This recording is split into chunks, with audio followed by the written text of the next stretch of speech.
মা কসম কি ভাবছিলো মোৰ জীৱনটো কি হৈ গেলে এনকে নেকি মানুহৰ জীৱনটো ইমান জ্বালা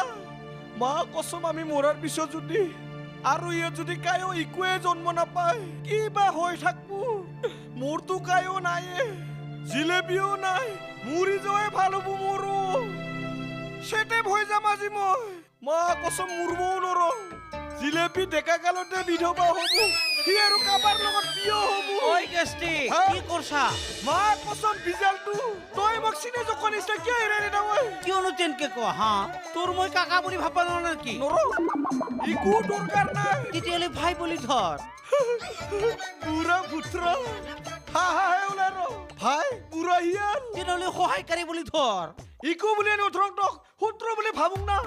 সূত্ৰ বুলি ধৰিমো দে কিবা এটা বলি তো ধৰছা পিছে জিলাপি কি কৰবি আনবি না